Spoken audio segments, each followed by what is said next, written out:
goodbye, we say, may his peace be with you till we meet again. And it goes something like this. May his peace be with you till we meet again.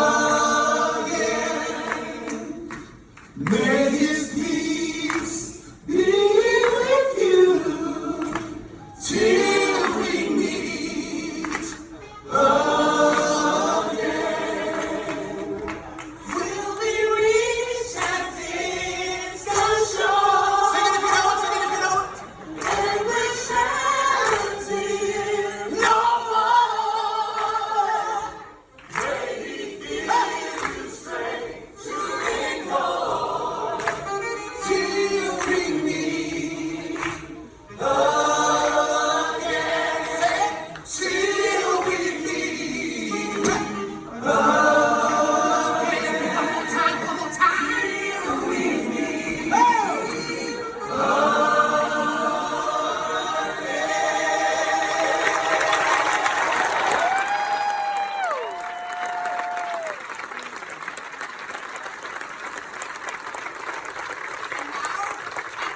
And now, to give the benediction, please give a roaring sound. Please give a roaring sound of love to Dominic Maurice.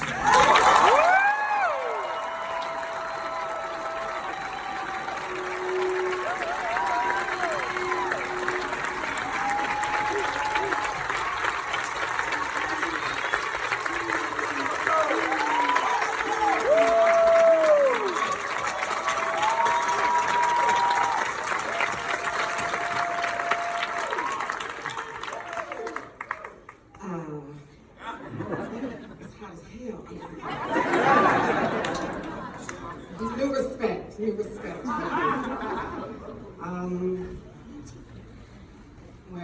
When Des McAnuff and the second time we met with Dr. Otis Williams and Shirley Berger, it was at a different place than the first time. The first time was at Otis Williams' home. And we didn't quite get everything that we needed. We wanted to go to the bottom of the ocean, on this show. So we were like, the next time we're gonna meet, we have to go a little deeper. And for that meeting, for some reason, it turned out to be at the Four Seasons in Hollywood, in LA, at their buffet, where I had never been before. For $80 pancakes. I just had never thought to do that. But and so they all showed up, all I remember was the three of these gentlemen were wearing cufflinks. And I was sitting there like, oh, everybody has on cufflinks. I did not have on whatever the equivalent was to cufflinks. And I was like, okay, we're gonna go to the bottom of the ocean. We're gonna get him this man to give us the information, the missing key to tell this story at the Four Seasons. And so then there came that moment where Des tells Otis Williams, hey, we're gonna, this is not just gonna be a fluff musical. We wanna get serious, so Dominique. And then I turn and I look at Dr. Otis Williams and I say, so are there any things, now that you're the last man standing, is there any reflection that you have? Do you see anything differently now? And he said to me, you mean, do I have any regrets? I said, your words, not mine, and he said, just one. And he spoke pretty much verbatim to what that monologue is at the end of this play. That if I could bring any temptation back, I wouldn't. And I looked at him and he got emotional. It's okay, I can tell you this because he sold it on himself, so it's okay. You're not tearing a secret. I mean, we were at the Four Seasons. And so he got emotional, and I remember reaching out to him. I put my hand on his hand, mostly because I was like, oh shit, I made Otis Williams cry. I'm gonna get in a lot of trouble with my parents. And I didn't know what to, I didn't know what to say, but I remember looking at him, thinking, damn, the cost.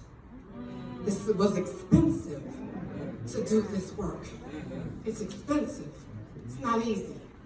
And to be this great, to give this much of yourself to the world is expensive. And I remember saying, hey, it's okay, brother, go ahead, let it out. And he finished. And then he turned and looked at me and he said, I don't want to do that again. And I said, oh, okay, so I'm gonna have to, that's it. That's all I'm gonna get. I'm gonna have to take that. I'm gonna have to take that and fill in the gaps, but he gave me permission to fill in those gaps, and so I'm so grateful. But what he didn't know, what Dez and Shelly Berger didn't know in that moment, was when I was looking at Otis and recognizing the cost of doing this work on him, I was also feeling the cost of doing the work on me, on my body, on my soul, that it is also expensive for me. Every journey of telling this story was expensive on my spirit, because we as artists, we put our blood into this. But it's hard.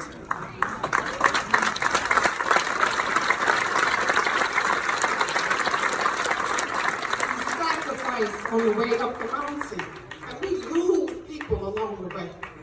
Some of these artists standing on this stage got on this stage after losing people significantly in their lives, and they came out here to do the work that is the healing work that we signed up to do.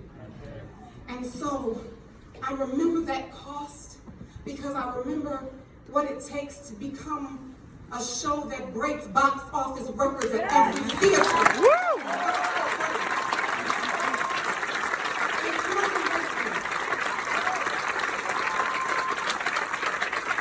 And it costs something to break those records and to come through the plague to do this art and to celebrate with you. And so we thank you. I remember when meeting John Lewis in DC, the late, great hero, John Lewis. And when he saw this show, he came and he talked to each one of us, and he looked at me and he said, without Motown music, the civil rights movement would have been a bird with no wings. Because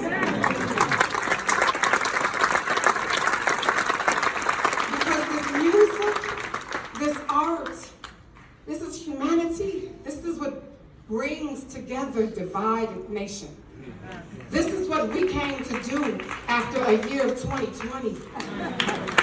After protests and pain, we came back together again to be better, to put this kind of work back on the stage, on this kind of stage is significant. And so I just want to say thank you.